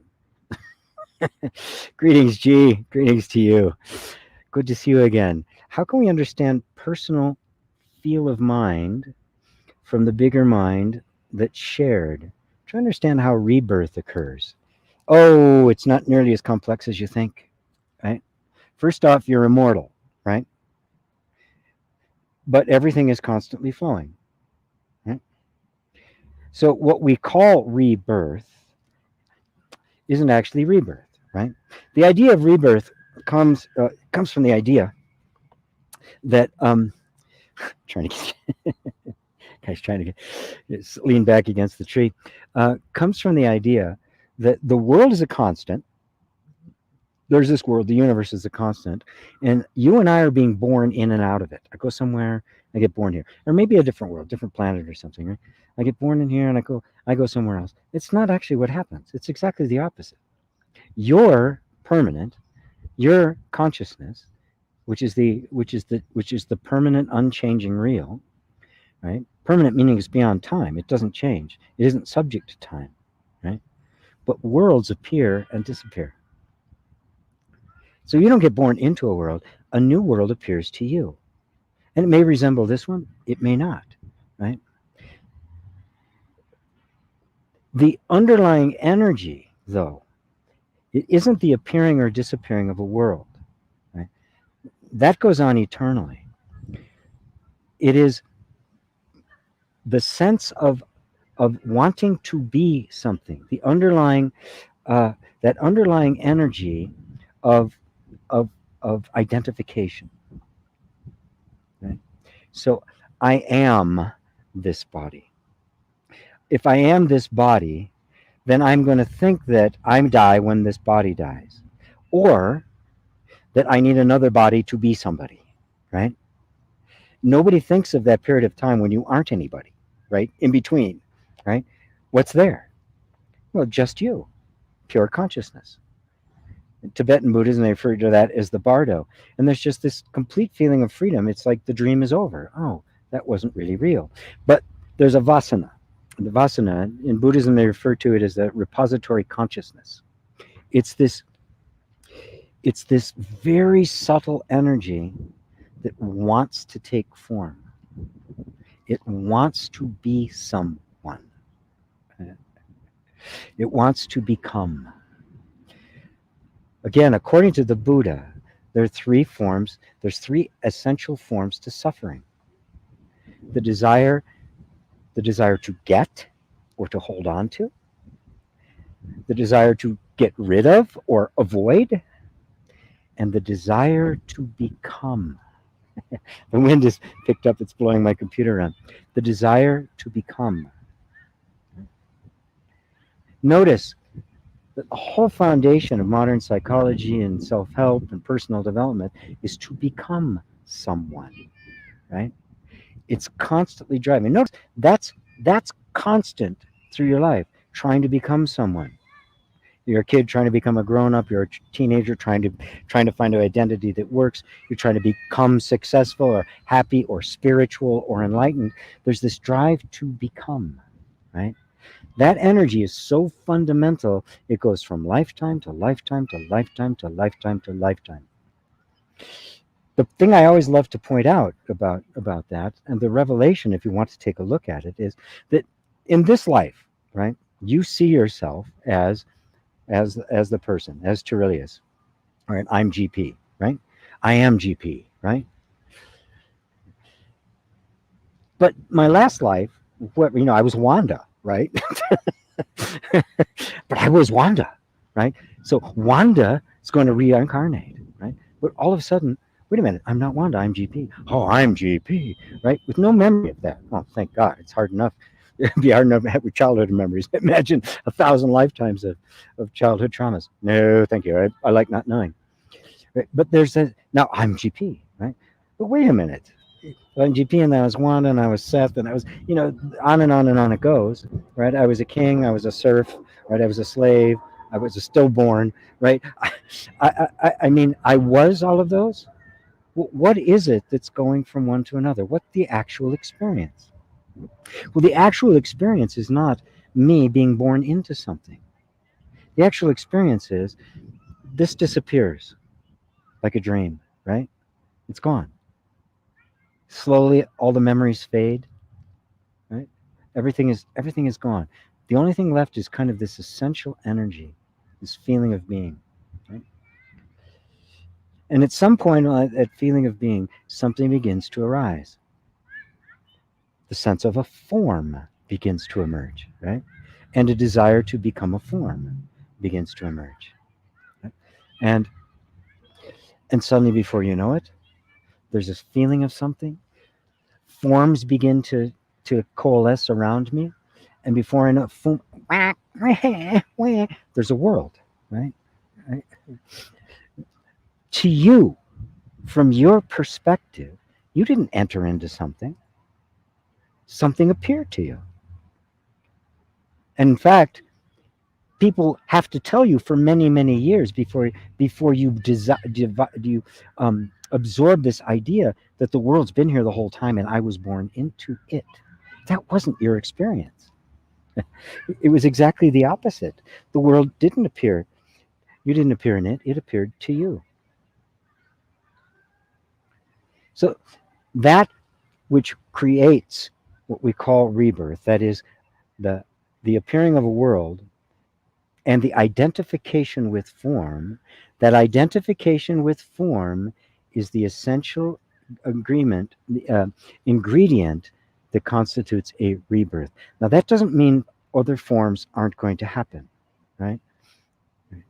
The rebirth is me taking on that form as if it was me, instead of realizing I am pure consciousness. At that time, form can come and go. It doesn't really matter. Right? Sages can appear and disappear. Right? So that's the underlying energy behind it. And it's not mysterious. It's like big mind, small mind kind of thing. We just have to sort through all of the conditioned patterns and stuff that are just about this life to get to the essence of that which is the vasanas. Those kinds of habit, very subtle energetic patterns that vibrate throughout lifetimes. And then you'll see that the rebirth is just like a dream, right? At night you have several different bodies, right, during your dream. And they go from one to another. And waking up from that, you see that none of them were actually real, but in the moment they were. Your entire history of every lifetime you've ever had will be like that, a series of dreams. And because you will recognize that you were the awareness at the center of every single one of those, and that awareness has never changed for a moment. Oh, getting dark again. Oh, it's just lovely clouds on top of me. So there's a storm over there that's like blowing this way. So it makes it look worse than it actually is. Hopefully that helps you, Trillius. David, thanks, GP. Missed out on the H in that sign. Oh, Luthar Schaefer. Ah, I see. Yes. Beautiful setting, by the way. Ah, thank you. Hey, Sarah in Leipzig. Sarah on vacation. Mello says, yeah, you got it for me, GP. Thank you so much. So just to confirm, awareness has a body made of awareness to explore and live inside awareness with other aware beings, which are also nothing but awareness, right? When we think of ourselves as a single form, and I'm saying yes to all of that, by the way, when we think of ourselves as a single form, that I am awareness in this body, I'm going to see awareness in other bodies. The awareness appears in this body. There's only one awareness. So yes, awareness is aware of form that we call the body, which is appearing in awareness, and obviously is made of awareness. It's not made of something out there that awareness is perceiving. It's actually awareness itself, perceiving itself as itself. Right? So it appears to awareness, in awareness, and is made of awareness. Right? And so the other aware beings are simply another universe, awareness experiencing itself in infinite universe. And every individual is a universe, right? Everything is a completely different perception of the universe. You are the awareness that is aware of this. And the deeper you sink into that and you see the pure awareness through which this is being experienced, you'll realize that the awareness here and the awareness there is the same awareness. Right? And then you don't worry about being somebody else, nor do you try to artificially say there isn't anybody else. Just let all that go and be the awareness. AKT. Nisargadatta speaks from the place beyond the mind and beyond witness in his transcribed dialogues as if this is always his reality now. Was it? And therefore, it can be anyone's permanent reality? The answer is yes. He spoke from that place constantly, as did Christ, as did Buddha, as did Ramana, as did Shankara, as did countless sages throughout the ages, and Zen masters. Right? You are that. Right? The realization of that means that, well, that's where I speak from. I am that. I am the infinite speaking. You are the infinite hearing. Right? The infinite experiencing form. And form always arises in its opposites: the speaking and the hearing, the question, the answer, the teacher, the student. Right? Those are all the opposites experienced from the place that is beyond all opposites, all categories, all comparisons. It cannot be conceived of. Right? So that's where he spoke from. That when he said the word I, that's what he meant. Same with Christ. And Christ made that very clear. He said, the works that I do shall he do also. The one who believes on me. Who did he mean when he said me? Well, he said it. And greater works than these shall you do, because I go to my Father. The I is back in its source,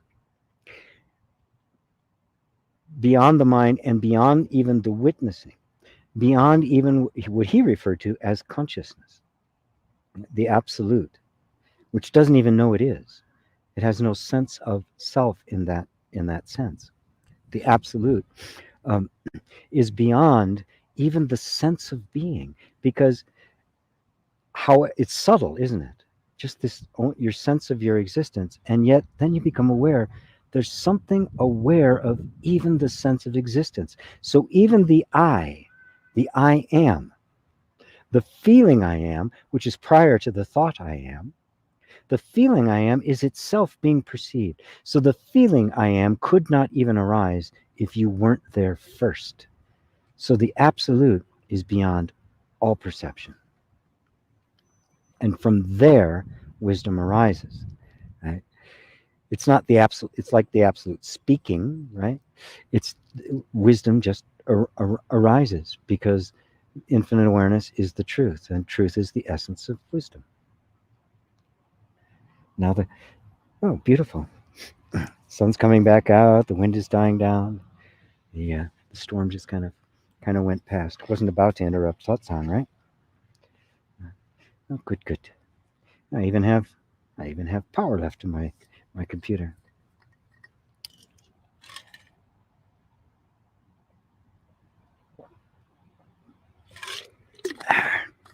How's that, AKT?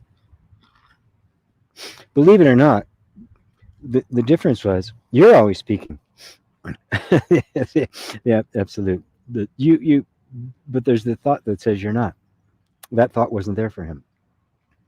I am that. That is the I am.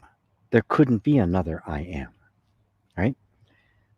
The I principle, which he actually used that term, I principle, is the essence of everything. Not matter, but the I principle. What can exist without I? Right? It's just our minds, when we say the word I, our minds have a picture of some object, some form, some limit, some being. But the I that perceives that picture is not in that picture. That's just the belief. So the true I is simply the sense of your own existence. That which is prior even to the sense of existence, the reality, the absolute concrete reality that you are. That's the true I. And that's what you rest as. That's what you sink into. Beautiful. Thank you, AKT. A kit. The one. Hello, the one. Glad to meet myself. Um, did awareness give us guidance? If, for example, we have to make certain choices in life. Um, in your question, you are presuming that awareness is something other than yourself. Let me ask you a simple question. Are you aware? That's awareness. You're it, right? Because knowing yourself as you are, as the awareness, that truth is what gives rise to guidance, to wisdom, to intuition, to this over that. If you have to make certain choices in your life, if you leave it to the mind, it'll be an endless struggle. But if you step out of the role of the mind, the choice will make itself. You don't even have to make a choice. Matter of fact, you don't make any choices. Right? It doesn't mean that there's no choices being made. It's just you're not making. Follow any choice you've ever made in your life back to the moment it occurred. Do you find yourself making that choice? Or did the choosing thought simply appear? And when it appeared, everything kind of aligned around it and life started heading in that direction. Right? The choosing thought appears, energy starts to gather, and a few moments later, another thought appears, said, I chose that. Right? I'm so smart. Or if it goes south a little bit later, it goes, I'm so dumb. Right? But again, it's all after the fact. The choosing just happens. Nobody's making a choice. So sink into the awareness and you will see guidance arising. Can guidance arise without awareness there to witness it? Right? No, there's no guidance without awareness. Right? Even right now, asking this question and hearing my answer, is it could that possibly be happening without an awareness of it? Put all your attention on that awareness. It's not awareness giving you guidance. It's not God, right? Oh, God, help me. It's not that, right? That's that makes it a thing we're going towards. Well, if you're going towards awareness, well, then who are you that's aware of the awareness you're going towards? Right? This is very subtle, but it always comes back to the same thing. There's always the sense that it's something out there, right? You're it. That's why you can't see it. What you're looking for is where you're looking from. You can't see it, so you project this imaginary awareness. What is this awareness? Well, what's aware of that awareness, if not awareness? So you're already it.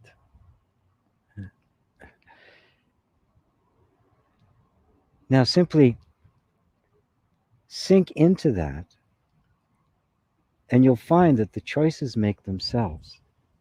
That there's a natural flow to life, like planets around the sun or stars around the black hole of a galaxy. Everything has a natural flow to it. It's not a decision being made. I'm this thing and I'm deciding which way we're going. There's nobody there doing that. The choosing, what appears to be choosing, is simply life flowing. And then let yourself just, hop on the raft and float down the river, right? Or get out your surfboard and just ride the wave. It's the end of strain and suffering. Then you'll find that life is naturally benevolent and harmonious and abundant. Mary says, thank you, GP. I catch myself while it's happening saying to myself, what have I done to myself? And furthers the issue even more. But you catch yourself. That's it. That's it. You caught yourself, right? How did you catch yourself? Awareness was there. Consciousness was there, right? And you're also aware of the struggle, right? or the thought that, damn, blew it again. All of that's appearing in the awareness. Is the awareness struggling to be aware, right? There's no struggle there. It's effortless, right? Just this relentless sense of identification with what's happening, right? What's being experienced rather than the absolute ultimate experiencer. But even that identification is also appearing to the awareness. So you're just becoming increasingly refined and nuanced to the point where you see, I'm always behind the lens.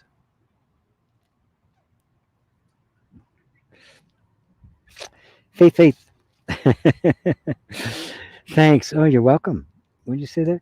Yes, I feel more free. Honestly, I was afraid of continuing my journey of discovery because I felt like life will lose its flavor. No, exactly the opposite.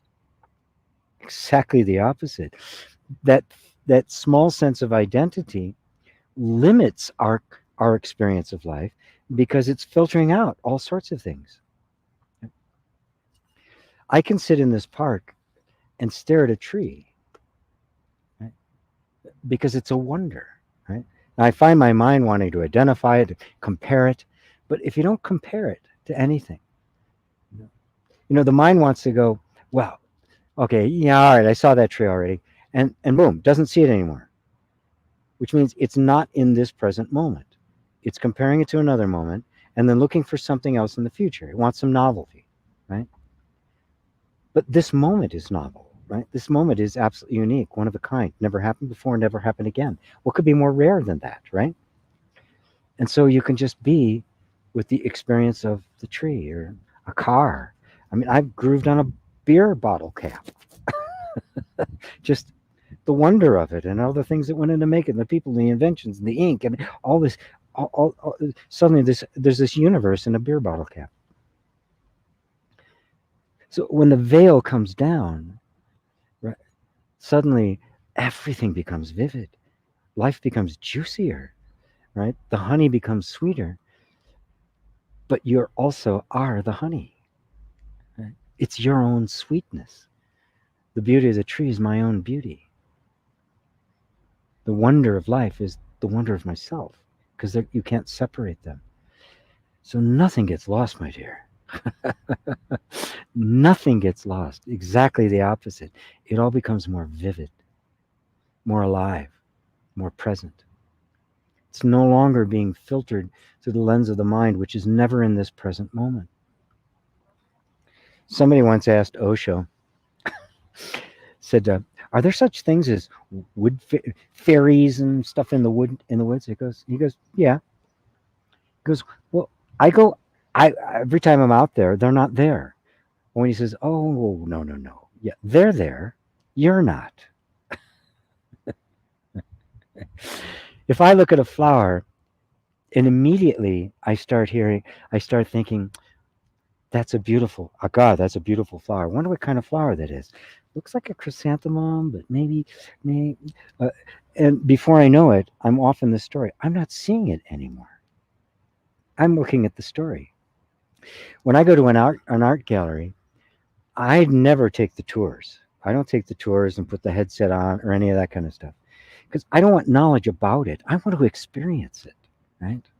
I want to stand there and take it in as a pure experience. No knowledge of it. I don't need knowledge of it. I'm standing with it, right? I'm standing there. I remember being at the Art Institute, God, a long time, the Art Institute in Chicago. I don't know if it's permanently there, part of their collection, or if it was on tour there, but they had Van Gogh's Starry, Starry Night, one of the most famous pictures of all time. And it's before a lot of the stuff was encased in glass, and I could stand right by it, exactly where he would have been standing when he painted it. I no tour could match that. It was just like oh, oh, oh, pure joy, pure experience, pure wonder. Right? There's no mind there in that moment. There's no you there in that moment. Right? There's the you in that moment. Me and the painting were one. Right? In that moment, you and the flower are one. You and the sunset are one. There's no you. It's this pure being. And it's explosive. Right? Life is more vivid. Way more vivid. Way more delightful because it's not goal oriented anymore. It's not a stepping stone to somewhere else. It is the infinite right here in the palm of your hand. Ava, what a wonderful, convincing lesson about letting go, allowing. Thank you for that, my great master. She always calls me that. It's a little embarrassing. I love you, Ava. Melamine, 1980. Jan. Hi, G. How does karma apply with this? When past life experiences just disappear? Um, well, past life experiences. Sitting on a tree stump a bit. Butt's hurting. Um, we allow our butts to hurt. Um, okay. Past lives only apply to the sense of a person. If I'm a person, then all the events of this life and past lives become a factor in this moment. But the awareness that was there in every single past life, right, that made it possible to experience the past life, is the same awareness that's here now, right? Has that awareness been touched or affected in the slightest by uh, karma, by any of those experiences? When you know yourself as awareness, karma's over. Done. Just like that. Karma only applies to the false sense of self. When the false sense of self isn't there, you don't even see it as karma. You just see it as a flow of events.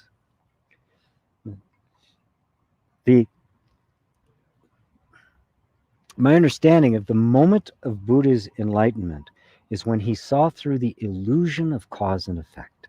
He broke the chain, broke a link in the chain of the 12 links in the chain of causation.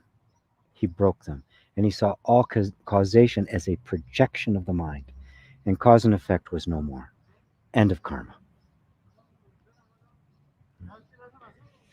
So it's not like you have to live down your karma. People say that, oh, you got another 5 lifetimes. It's another great story. There's a very important, a very enlightened sage was walking down the road, walking down a path, and there, sitting under a tree, was a very stoic and disciplined monk who was meditating vigorously, and he sensed the approaching of this great being, and he saw him and said, Master, how many more lifetimes do I have before I will be awakened? And the master said, 3 more lifetimes. And the man said, oh no, 3 more, I've got to go through this. Oh, this is horrible.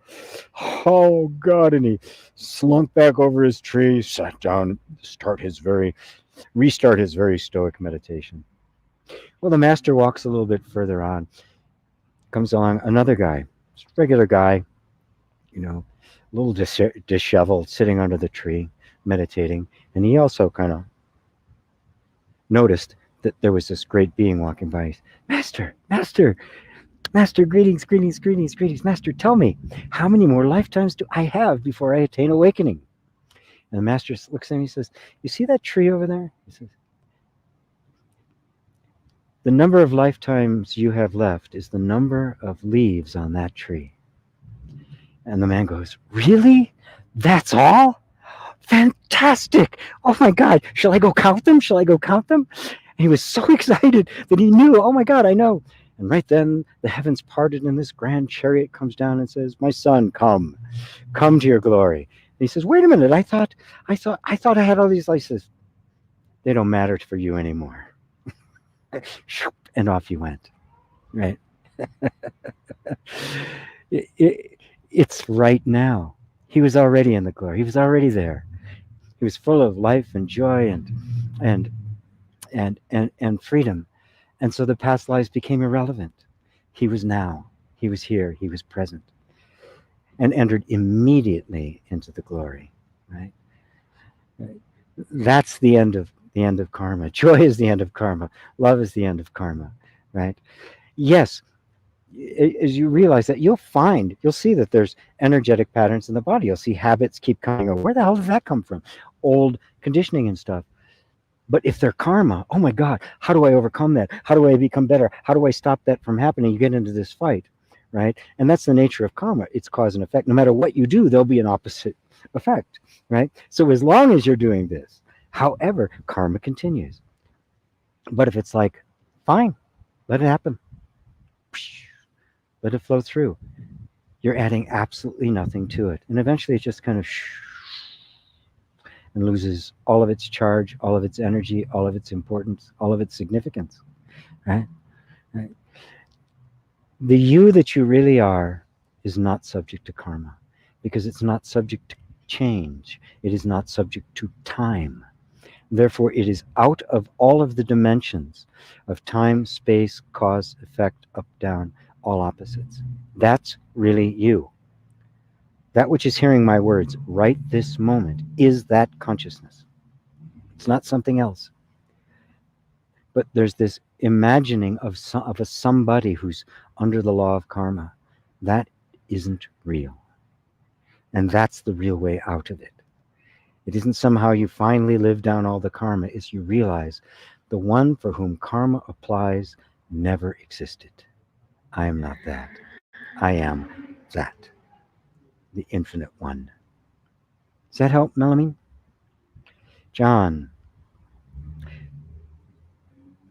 are you comfortable in dying and experiencing suffering again, GP? Life was already pointless, but to realize oneself, to die and then being born into a Hitler or something, ultimate pointlessness. Well, I couldn't be born into a Hitler, right? Because Hitler is a particular kind of energy, and that's not me. You know, will there be another life? I think I do. Yeah. I just kind of see that there's another phase to this. You ask about dying and experiencing suffering again. I love to quote the story of the man talking to Nisargadatta, who, after listening, said, "Sir, I really resonate with what you're saying. It just touches my heart and rings true." He said, "But truth be told, I'm always experiencing suffering." Without hesitation, Nisargadatta shot back, said, "No, you're not experiencing suffering. You're suffering your experience." In the one, experience suffering is in experience, and there's nothing you can do about it. I'm experiencing suffering, right? But suffering isn't in the experience. It's in our interpretation and our resistance to experience. Therefore, if there's no resistance to experience, whatever it might be, there is no suffering. Right? And when there's no suffering, when there's simply the sense of being, that's love. And love can't be born with that level of unconsciousness, right? Right? Even if that conditioning that produced a Hitler were to be an experience I had, I could not possibly be there because I am beyond that condition. I am not the conditioning. Right? In unconsciousness, Hitler didn't choose that. Hitler wasn't this horrible being making these evil choices. Hitler was a set of conditions that existed that created that monster, and there was no consciousness there to contradict it. And so that robotic tendency just continued. Like a shark, it just kept eating seals. End of story. No light was there to look at it, and some degree of separation that was at least at first uncomfortable with the conditioning. Some light was dawning there. Something's wrong. And first, usually we become aware of our suffering, right? But if things keep lining up to buffer us from our suffering, it just keeps going and going and going and going. And it's simply unconsciousness. That's what creates a Hitler or a Mussolini or a Genghis Khan or most of our politicians today, they're completely unconscious, which means they cannot empathize, they cannot feel the effect they have on somebody else. There's no love in their heart. Right? You can't have love in your heart without consciousness. Otherwise, that love will always be for me. That is the false self. So suffering is always the interpretation of experience. So dying, and this body is going to die. I won't be able to speak through this body forever, right? Thank God. I'm going to tall, handsome body next time. Um, but there's no suffering in that, right? And the body might even feel suffering, that is, feel pain. But suffering is simply how the mind responds to it. Nisargadatta, I mean, he was giving satsang to like the day before he died, right? Right? He's got throat cancer. His body was in constant pain, and he said that my body is in constant pain.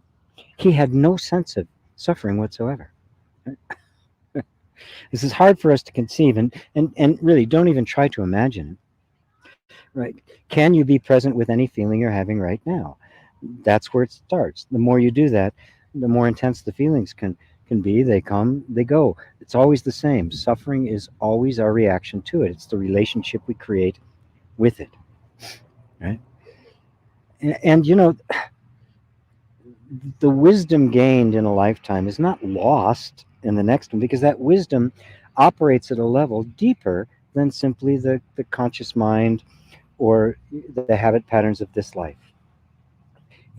It's happening at a much deeper level. Right? So the wisdom you gain in this life is not going to be lost in the next. Right? It's going to be a baseline that's going to inform the next until there is no next. Does that help you, John? Did I get that? Did I get it right, Teach? Mello, thank you so much, GP. That cleared up so much for me. I wish you all the best. Thank you, Mello. Yes, it's kind of an ongoing argument I have with a lot of non-dual teachers, is that it tends to deny human life, and that's not the point. The beauty of human life is to be experienced. That's why it emerged from awareness. It is awareness, right? This is how awareness knows itself. Right? Otherwise, it would be just totally empty. Right? But it's not too.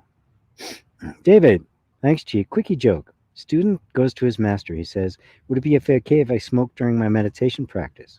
Outraged, his master yells at him for asking such a question. Of course not. Of course it's not okay. Later, the student returns, "Master, my addiction is holding back my spiritual progress. Would it be okay to meditate when I smoke?" Of course, he replied. Great idea. Great joke. I like that. I like that. Would it be okay? Okay, yeah. There's a story about the old Zen master, really getting on in years, not quite, not quite full of life anymore, but he's still revered as the master, as one should. Respect your elders. So anyway, it's nice out. They're sitting outside. They have an area outside for meditation. There's a stupa there, a statue of the Buddha, and they're all sitting around during the meditation. And during the meditation, the old master gets up, walks over by the statue of the Buddha, and starts taking a pee. He starts relieving himself. Well, all the students hear it. And they kind of look around. They go, oh. And they all run over to him. Master, being very kind, because he's this old guy, maybe losing it. Master, you can't pee by the Buddha. He says, oh yes. He says, well, tell you what. You show me where the Buddha isn't, and I'll pee there.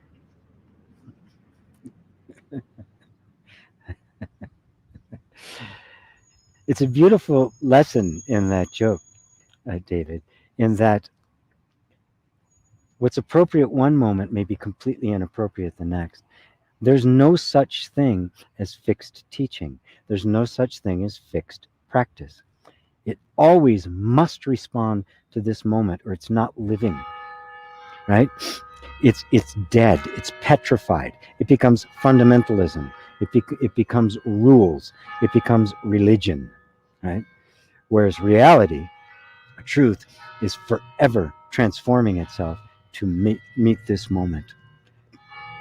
And so one moment it may be pee by the Buddha. Next moment it might be can't pee by the Buddha. It can be can I smoke while meditating? No. Can I smoke by meditating? Yes. You'll see that in Zen koans a lot. The same koan given to a different student, completely opposite story, completely opposite answer. Because it is this moment. This moment is unique. Do not cling to any teaching, not even mine, especially not mine. Okay? The Buddha said it. He even said it in the Heart Sutra. There is no self. There's no self in things, there's no self in people, and there's no self in teaching. Meaning there's no self-existent teaching. It is always a convention for the moment. Never trust anybody who says, this is it, this is the ultimate teaching. No such thing. They're just stuck. Get out your shovel, they need their boots pulled out of the mud. Let's see. Jesse, hello Jesse. This is, hi GP, it's Heather, it's not Jesse. From Glen Mills, Pennsylvania. You were recommended by a lovely couple. I've been turning into YouTube tubes for about 3 weeks. Just wondrous. Really getting it. Ooh, love to hear that. Jess' mom. Oh, Jess's mom. Okay, good. Who's the lovely couple? Do I know them? Are they here? Fantastic. Thank you. I'm running out of time here, so I'm gonna see if there's a question from somebody who hasn't answered one yet. GP, what are thoughts made of? From Cheryl. What everything is made of. But I'm just going to give you the answer. Look for yourself. When thought arises, right? At that moment arises, there's nothing there, right? And then suddenly a thought arises. So what is that thought made of? Now, is there a repository out there somewhere where thoughts are hanging around waiting? Hanging out, waiting for their turn, for their cue. You're on in 5, and they, run on to make their entrance on stage. Has anybody ever found a thought repository? Okay. Then what's happening is they are spontaneously appearing in consciousness. And if they're not out there anywhere, right? What is the dream you're having made of? It's made of consciousness. So what's a thought? Consciousness. Can a thought exist without the consciousness to which it appears? Does it see itself? Does it know itself? Does it think itself? So that which it's appearing to is that which it is made of. Now just explore that for yourself.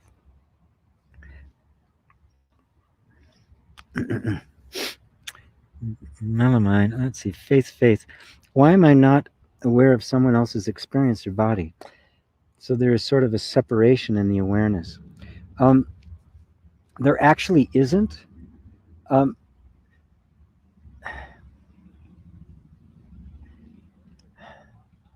I don't want to put you off on the question, right? But the answer to that question, I can't just give you an answer, right? I have to point you in a direction. The only way you can know that answer is to know awareness as it actually is, right? When you ask the question, a separation in the awareness, notice how you're making the awareness something other than you. Right?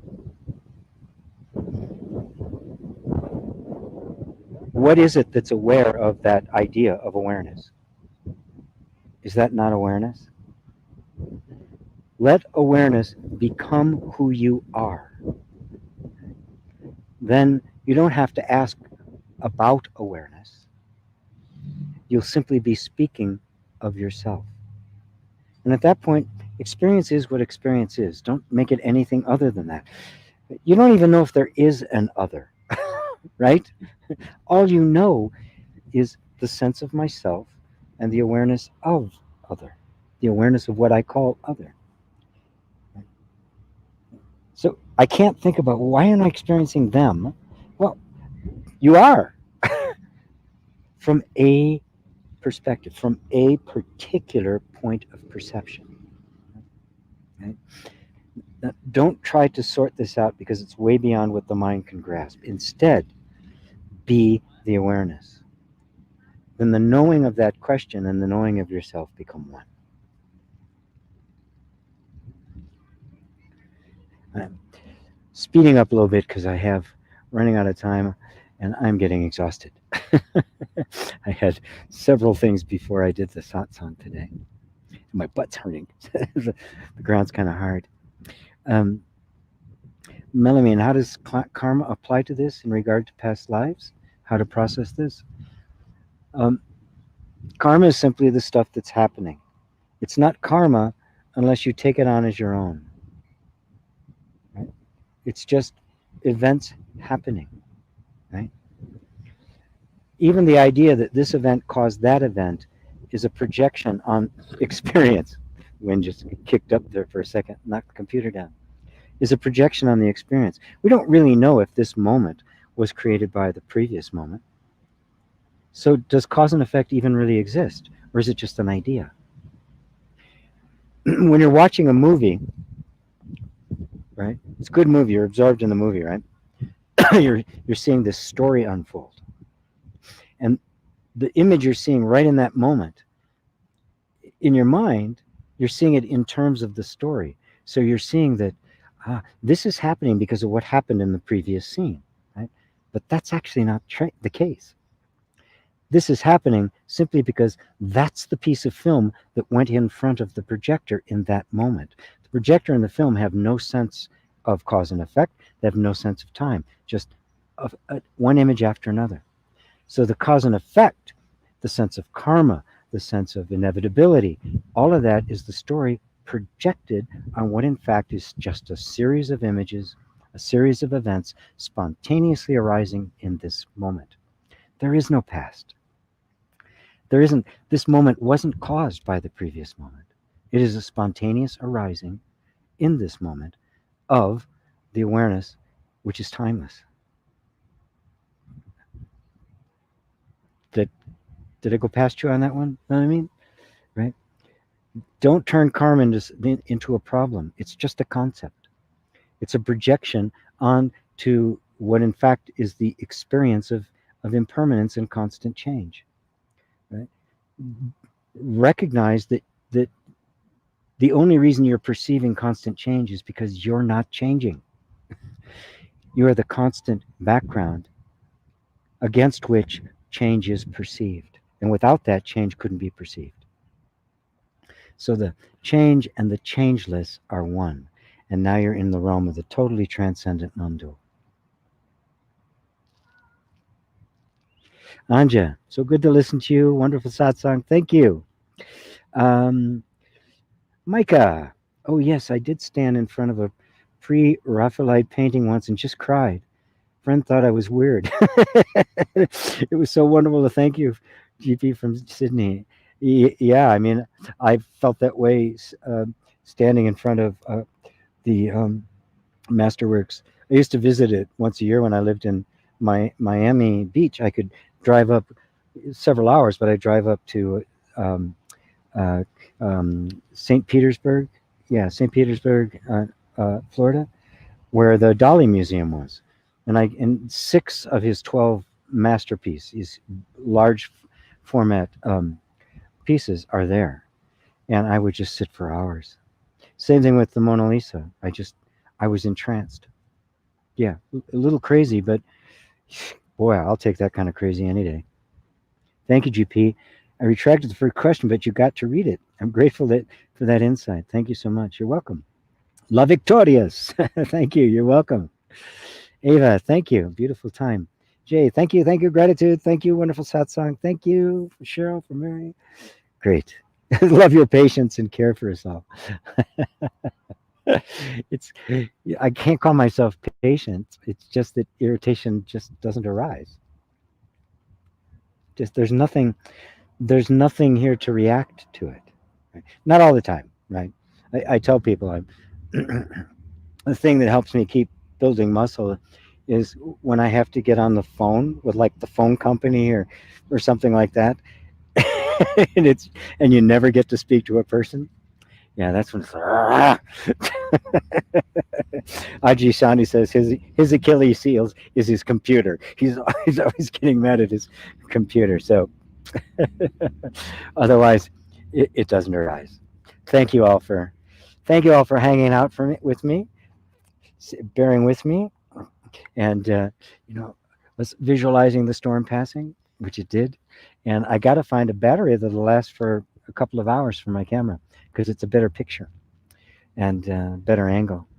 So, all right, my friends, love you all. Namaste.